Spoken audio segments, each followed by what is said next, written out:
Process आपकी isothermal process है, और इस केस में नंबर ऑफ मोल्स हैं गैस के वो 2 हैं।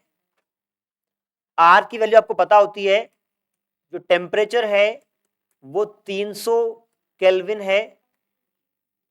ऐसे केस में वॉल्यूम आपकी ओरिजिनल वॉल्यूम V से 2V हो गई। आइसोथर्मल प्रोसेस है, गैस के 2 मोल्स हैं, टेम्परेचर 300 केल्विन है, आपकी वॉल्यूम V थी शुरू में, बाद में 2V हो गई। Calculate work done. Work done आप निकालिए।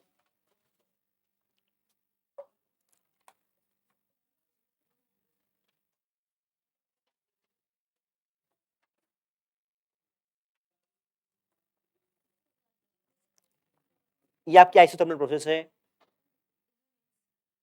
फाइनल आंसर आपका मतलब कि एक्सप्रेशन में निकालना है, और वैल्यू आएगी उसकी मैथमेटिकल, जूल में, जूल में निकालना है।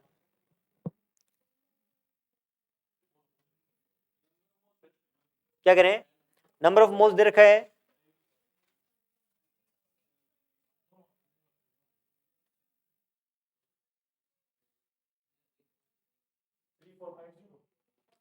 फॉर्मूला क्या लगेगा, ln v2 बाय v1, और v2 बाय v1 में n2 है, r क्या होता है 8.314, ये 300 केल्विन है, और ये डबल है वॉल्यूम ऊपर वाला v2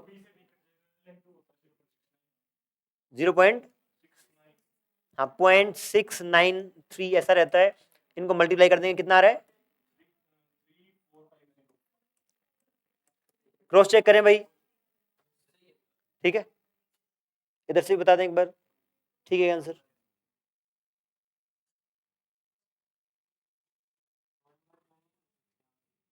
क्या आर की वैल्यू जो यही होती है सही यूनिट में यार, 8.314।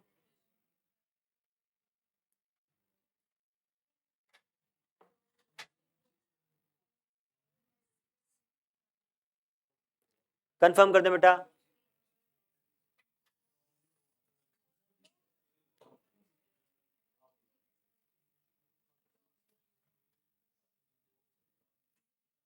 नहीं आ रहा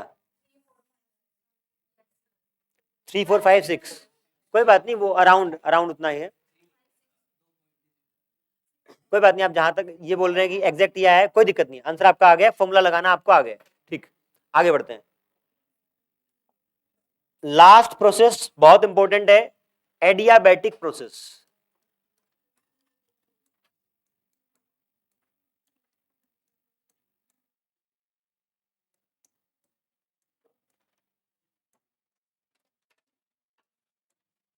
एडियाबैटिक प्रोसेस जिसने अगर केमिस्ट्री में पढ़ रखी है पहले, बताएं क्या उसमें खास कंडीशन लगती है। हाँ जी, delta Q is equals to 0, it means heat exchange between system and surrounding is 0। अगर डेल्टा क्यू 0 है तो फर्स्ट लॉ ऑफ थर्मोडायनेमिक्स का एक्सप्रेशन क्या हो जाएगा, 0 equal to delta U plus W, या W is equals to minus delta U, ये भी वैलिड रहेगा।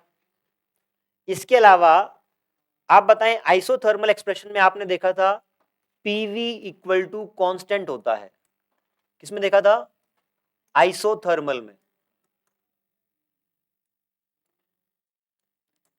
एडियाबैटिक में एक पॉइंट आप ध्यान रखेंगे कि यहां पे P V raise to power gamma constant होता है। इसका डेरिवेशन क्लास 11th के लेवल पे नहीं आता, बट आपको याद रखना है कि जब भी एडियाबैटिक प्रोसेस होगा P V raise to power gamma constant रहेगा। यहाँ पे गामा क्या है, gamma is CP by CV. आप सीपी और सीवी को ऑलरेडी जानते हो, इनके रेशियो को आप गामा बोलते हो, तो ये गामा यहाँ पे रहेगा, PV raise to power gamma equal to constant. इसी एक्सप्रेशन को एक तरीके से और भी आप रीअरेंज करके लिख सकते हैं, कैसे, अगर प्रेशर को मुझे टेम्परेचर के फॉर्म में चेंज करना है तो यहां पे PV equal to N R T मैं यूज करूं, और प्रेशर को लिख लूं nRT बाय v और यहां रिप्लेस कर दूं तो this will become nRT by v raised to power gamma is equals to constant number of moles of gas and R is constant और v ऊपर जाके क्या हो जाएगा T v raised to power minus gamma is equals to constant.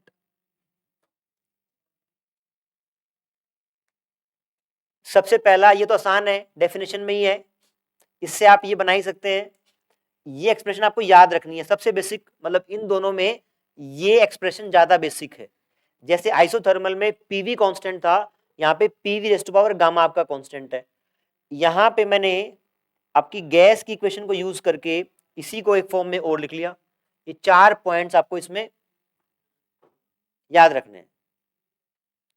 अब यहाँ पे PV graph बनाना पड़े तो उसकी शेप कैसी होगी हमें चेक करना है। बताएं, ये क्या करें बेटा,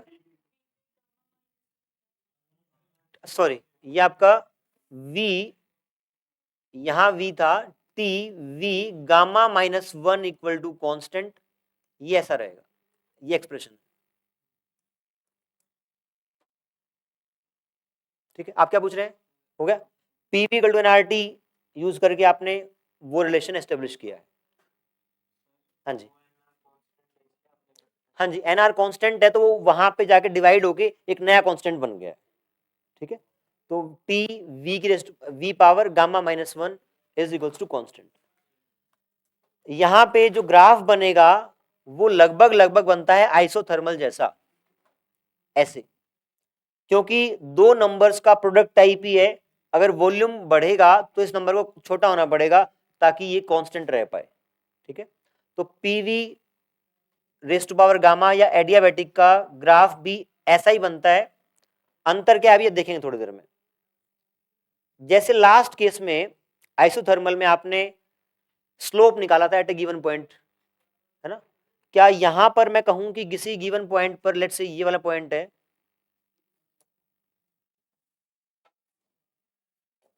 यहां volume let's say V not और प्रेशर P नॉट है, यहां स्लोप निकालना हो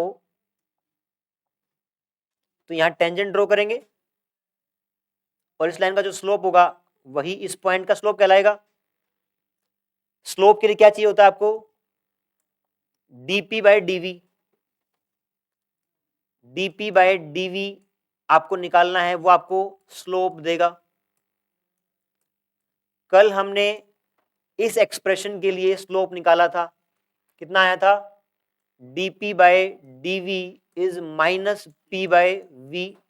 आप सेम प्रोसेस फॉलो करके इसका ट्राई करें, इसका स्लोप क्या आएगा। जो कल सीक्वेंस फॉलो करी थी वैसी ही सीक्वेंस यहां भी फॉलो होगी और वो फॉलो करके आप dp/dv क्या आएगा वो निकालो।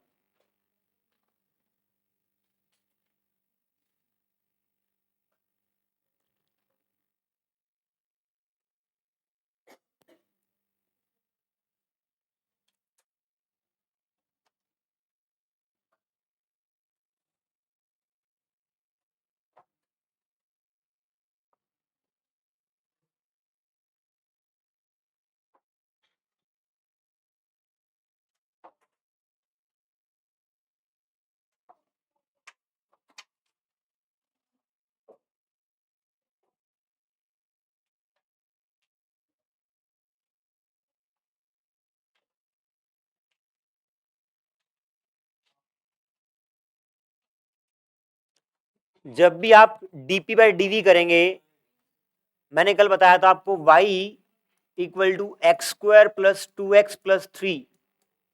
अगर आपको y का डिफरेंशिएशन करना है with respect to x, in that case you must know y as a function of x। अगर यहाँ पे dp/dv करना है तो we must know pressure in terms of volume. ठीक है ना, तो यहाँ पे देखें आप, आपने बोला pv raise to power gamma constant है, PV raised to power gamma is some constant, let's say K. तो pressure in terms of volume can be written as V raised to power gamma, or we can say PV minus gamma. अब आपको pressure in terms of volume पता लग गया, निकालना क्या आपको, differentiation of P with respect to V. आगे try करेंगे, करें ट्राई.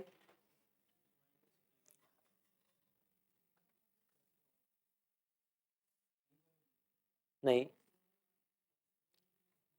तो बताऊंगा यार, रुक तो जाए एक मिनट.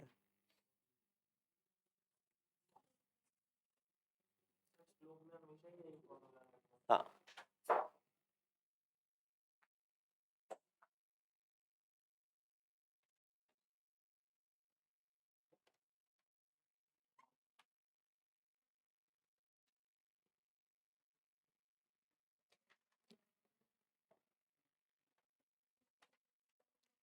ये डिफरेंशिएशन तो आना चाहिए आपको यार. कितना है बताएं.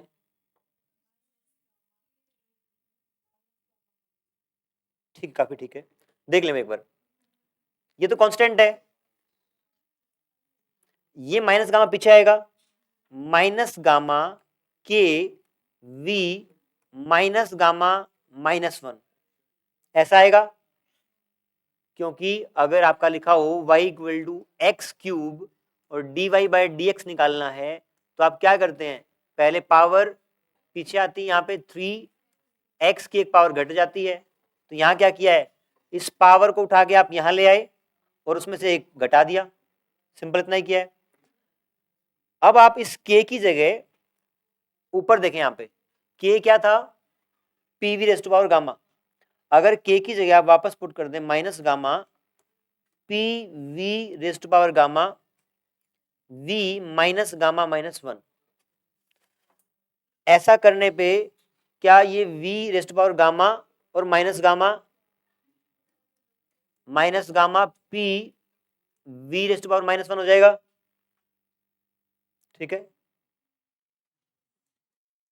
Minus gamma P by V, ये आपका स्लोप हो गया. इस केस में slope is equals to minus gamma P by V, या कहें dP by dV in case of adiabatic minus gamma P by V.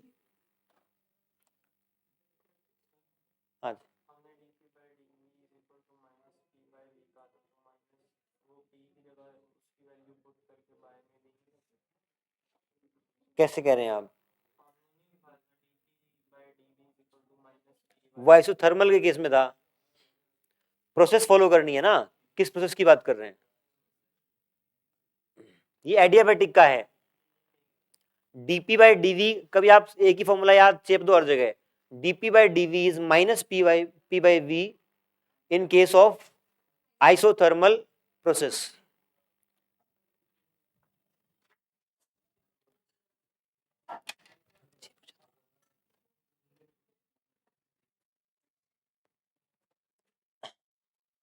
तो ये आपका स्लोप हो गया. यहां पे एक पॉइंट और नोट करेंगे आप, जो गामा है Cp बाई CV, Cp और CV के बीच में एक रिलेशन होता है, Cp is equals to CV plus R. ये आप याद ही रखेंगे, जैसे आपने gamma is defined as Cp by CV, तो Cp और CV के बीच में एक रिलेशन ये भी होता है एज ए फैक्ट, ये आप याद रखेंगे इसको. तो क्या Cp बाई CV करूंगा गामा, क्या गामा हमेशा एक से बड़ा होगा क्या गामा हमेशा एक से बड़ा होगा, क्योंकि Cp CV में कुछ जुड़ के बना है, डिवाइड बाय CV करेंगे तो उससे बड़ा ही रहेगा. बड़ा नंबर बाय छोटा number will always be greater than 1, तो गामा एक से बड़ा है. ये पॉइंट नया आपको नोट करना है और इस पॉइंट को भी आप नोट कर लें. और ये स्लोप है आपका एडियाबैटिक प्रोसेस का, dP by dV in case of adiabatic process. हाँ, R कांस्टेंट है, gas constant, R is gas constant. ठीक है. इतनी इंफॉर्मेशन होने के बाद लेट्स से मैंने पीवी ग्राफ बनाया, एक ग्राफ ऐसे है और एक ग्राफ ऐसे है। इन दोनों में से एक ग्राफ एडियाबेटिक है और एक आइसोथर्मल है, आपको पहचानना है कौन सा। लेट्स से ये ग्राफ 1 और ये ग्राफ आइसोथर्मल कौन सा है और एडियाबेटिक कौन सा है। 1 आपका आइसोथर्मल है, कैसे पता लगा, पढ़ के आए हैं, ठीक। देखिए ध्यान से, जब हमने ग्राफ की शेप देखी आइसोथर्मल में भी ऐसे ही था, एडियाबेटिक में भी ऐसे ही था, तो ग्राफ की शेप तो दोनों केस में सेम है, तो कैसे पहचाने कौन सा एडियाबेटिक है कौन सा आइसोथर्मल है।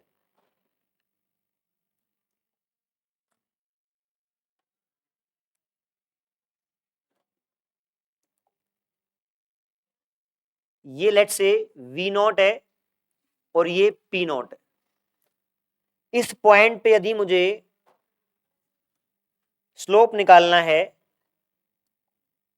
ऑफ ग्राफ 1, अगर पहले ग्राफ का स्लोप निकालना है तो मैं इस पॉइंट पे टेंजेंट ड्रॉ करूंगा कुछ ऐसे, ये पहले ग्राफ का स्लोप है इस पॉइंट पे। अगर मुझे दूसरे ग्राफ का स्लोप निकालना है इसी पॉइंट पर, क्या वो ग्राफ का स्लोप कुछ टेंजेंट ऐसे रहेगी, बताएं। क्योंकि ये वाला नीचे वाला ग्राफ है दो, वो इस पॉइंट पे स्टीपर है, ज्यादा स्टीप है। बताइए पॉइंट समझ में आ रहा है, पहले नहीं आ रहा। एक ही पॉइंट पे दोनों इंटरसेक्ट कर रहे हैं, तो फर्स्ट ग्राफ है उसका स्लोप कम है तो टेंजेंट कम, ये आपका आपकी लाइन कम झुकी, मतलब कि स्टीपर कम है। और सेकंड केस में आप देखें ये इस पॉइंट पे ग्राफ ज्यादा स्टीप है तो लाइन ज्यादा स्टीपर आपकी रहेगी, ठीक है। और स्लोप आपका क्या होता है, minus gamma P by V. Isothermal का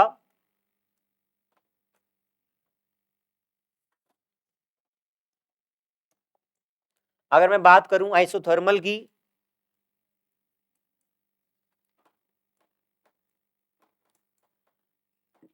dp by dv is minus p by v and slope of adiabatic is minus gamma p by v। अगर आप सेम ही पॉइंट पर दोनों का स्लोप निकाल रहे हैं तो इसका मतलब p और v सेम है, दोनों के लिए p नॉट और v नॉट सेम है।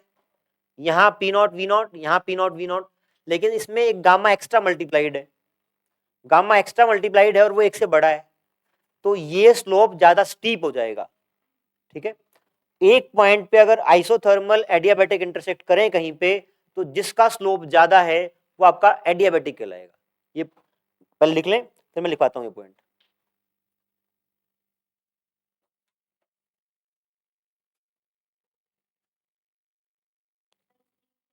स्टीप का मतलब है ज्यादा। फॉर एग्जांपल अगर बात करें, देखिए ध्यान से, ये लाइन है एक और एक ये लाइन है, कौन सी लाइन का स्लोप ज्यादा है, कौन सी ज्यादा खड़ी है, सेकंड। तो second is more steeper than 1, ठीक है। सिमिलरली साइड, आप ये स्लोप है आपका, ये कम है और ये ज्यादा है,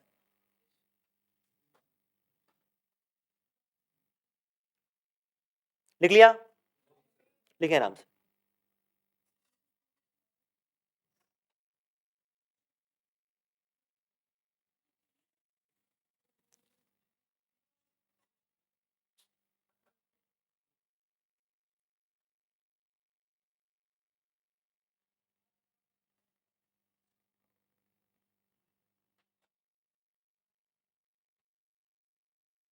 होगा आपका, हाँ जी। थोड़ा सा कितना सा,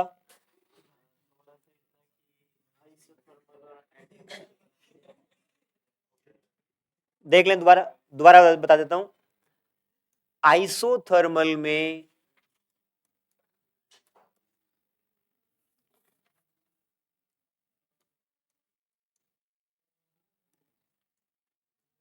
आप बताएं स्लोप का एक्सप्रेशन क्या होगा, आवाज नहीं करेंगे बच्चों, बताएं। dp by dv is minus p by v। Adiabatic में क्या होगा,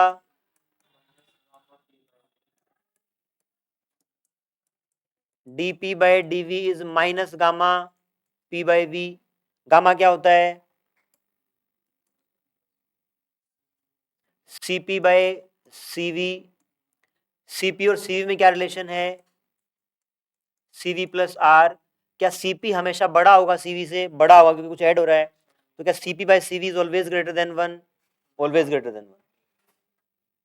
इसका स्लोप ये है, इसका स्लोप ये है, और दोनों के ग्राफ का जो शेप है वो एक तरह का ही होता है लगभग लगभग, है ना। अब इसमें से एक आपका एडियाबैटिक है और एक आइसोथर्मल है। किसी पॉइंट पर जहां पर दोनों ग्राफ इंटरसेक्ट कर रहे हैं, इसका मतलब वहां पे प्रेशर और वॉल्यूम सेम रहेगा। अगर प्रेशर और वॉल्यूम सेम रहेगा तो यहाँ P बाई वी सेम बनेगा। अंतर कहाँ से आएगा, गामा से। गामा एक से बड़ा है, तो एक से बड़ा है तो इसका स्लोप ज्यादा रहेगा एडियाबैटिक का, ठीक है। एडियाबैटिक का स्लोप ज्यादा रहेगा। तो आप देखें, अगर मैं सेकंड वाले ग्राफ के लिए यहाँ पे एक टेंजेंट बनाऊं तो वैसे रहेगी, और फर्स्ट वाले के लिए बनाऊं तो वो ऐसे रहेगी। इसमें स्टीप कौन है, येलो के blue. Blue is more steep because gamma is more, gamma वाला स्टीपर होना चाहिए। हाँ, गामा स्टीपर है तो ये आपकी कहलाएगी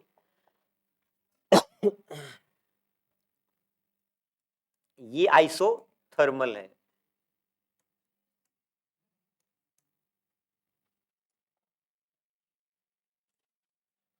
और ये आपका कौन सा बच गया,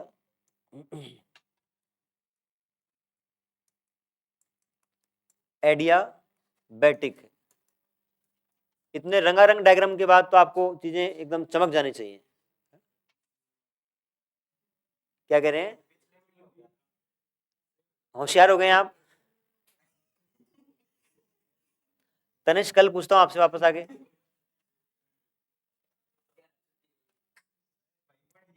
आइसोथर्मल एडियाबैटिक क्लियर है, पॉइंट लिखें।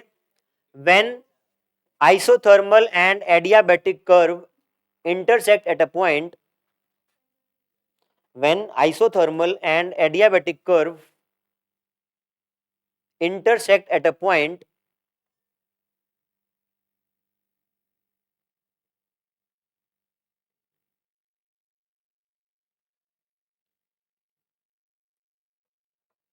then curve of adiabatic will be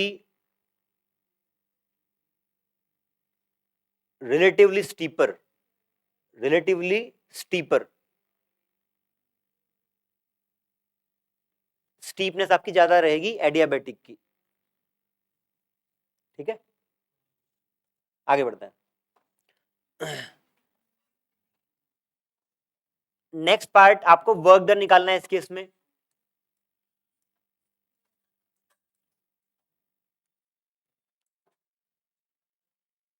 जैसे आपने वर्क डन निकाला था किस केस में, आइसोथर्मल में, पीवी इक्वल टू कॉन्स्टेंट को यूज किया था और वहां से आपने वर्क डन निकाला था N R T L N V two by V one. यहां पे आपको पता है PV raise to power gamma constant है। इस कांस्टेंट को आप कोई के मान सकते हैं, तो PV raise to power gamma constant है। क्या इस एक्सप्रेशन को यूज करके और वहां पे जो सीक्वेंस आपने यूज की थी फॉर्मूलों की, उसको यूज करके वर्क डन यहाँ पे ट्राई करेंगे, एक बार करें, एक बार ट्राई।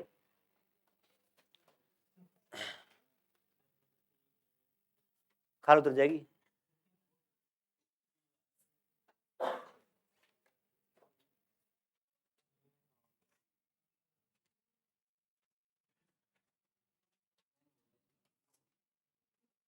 या तो मंद बुद्धि है या डेढ़ छाना है, डेढ़ छाना मंद बुद्धि लगता को नहीं।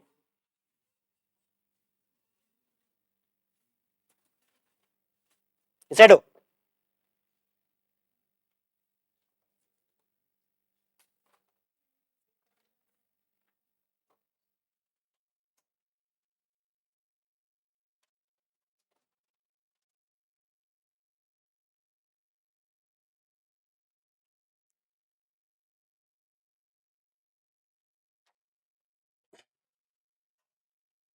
स्टार्ट आप ऐसे करेंगे, डी डब्ल्यू का एक्सप्रेशन होता है पी डी वी।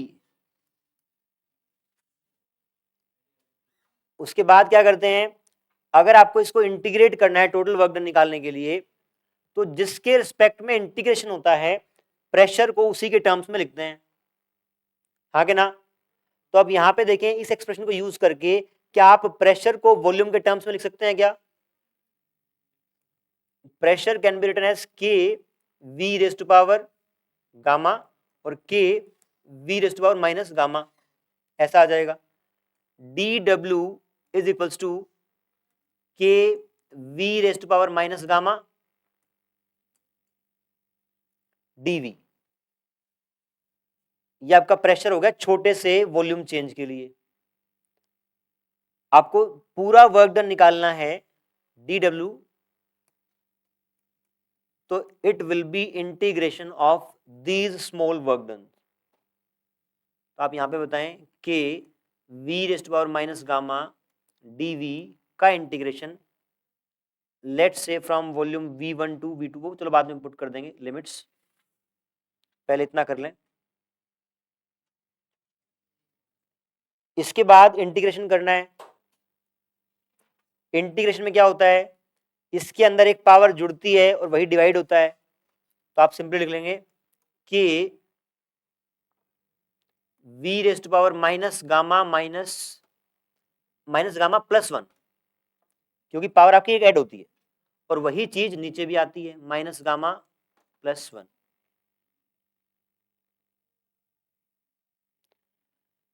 अब k की जगह आप वापस पुट कर दें PV raised power gamma, k की जगह पुट कर देंगे PV raised to power gamma v minus gamma plus 1 minus gamma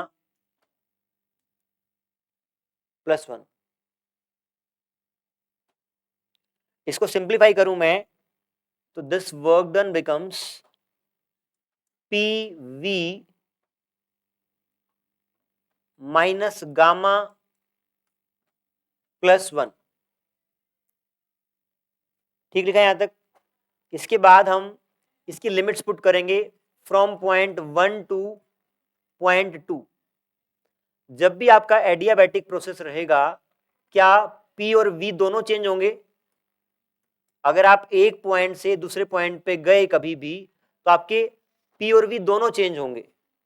अगर दोनों चेंज होंगे तो यहां पे work done will be P2 V2 minus P1 V1 minus gamma plus 1।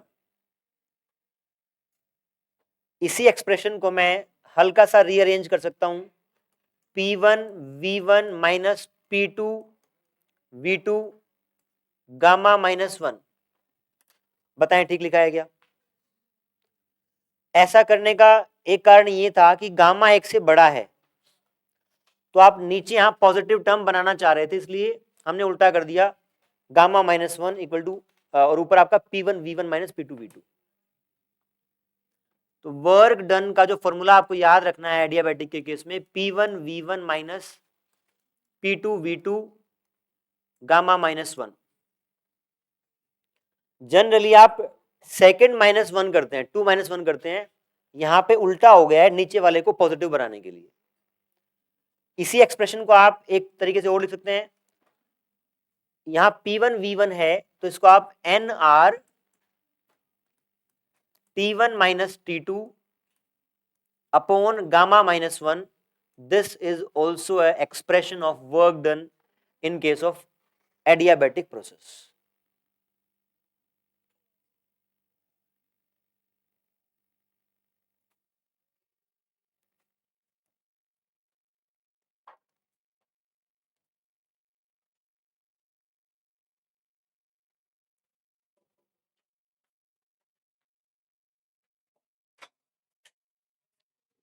लिख लें, आप लिख लें आपसे।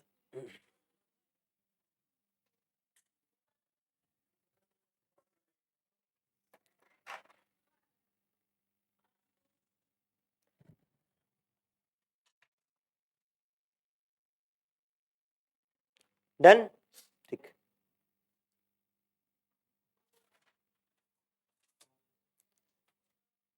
ये 4 प्रोसेस हैं, चारों के रिजल्ट, चारों के डेरिवेशन आपको टिप्स पे होने चाहिए कल, ठीक है ना। ये आज के लिए इतना ही। कैसे टाइम कितना बचा है? अभी तो है, कोई बात नहीं, अभी तो एक पॉइंट सुन लो फिर छोड़ता हूं। अगर पीवी डायग्राम आपको गिवन है, पॉइंट 1 से आप ऐसे गए और वापस इस पॉइंट पे आ गए, ए से बी, बी से सी और सी से इसको आप ए से बी, बी से सी और सी से ए, वापस ए पे आ गए। तो इस प्रोसेस में आप बताएं चेंज इन इंटरनल एनर्जी कितनी होगी? कैसे? क्योंकि स्टेट फंक्शन है, इस पॉइंट का टेम्परेचर उतना ही रहेगा, घूम के वहीं आएगा तो टेम्परेचर सेम है, तो इंटरनल एनर्जी में चेंज 0 आएगा, डेल्टा यू इज 0। इसके अलावा इस प्रोसेस में जब ए से बी, बी से सी और सी से ए आया, तो नेट वर्क डन जो आएगा वो पॉजिटिव होगा, 0 होगा, नेगेटिव होगा? सबका 0 है, गलत है। ए से बी में आप बताएं, ए से बी में वर्क डन कितना होगा, पॉजिटिव या नेगेटिव? ए से बी में कैसे पता लगा? वॉल्यूम बढ़ रही है तो आपका ये वाला पार्ट पॉजिटिव वर्क डन हो गया, एरिया अंडर कर्व। बी से सी में वर्क डन कितना होगा? 0, वॉल्यूम नहीं बढ़ रही है। सी से ए में और नेगेटिव कितना, ये एरिया। नेगेटिव बढ़ा है कि पॉजिटिव बढ़ा है? नेगेटिव बढ़ा है, तो टोटल वर्क डन आपका जो रहेगा वो नेगेटिव रहेगा। ठीक है, इतना ही करते हैं आज। आदित्य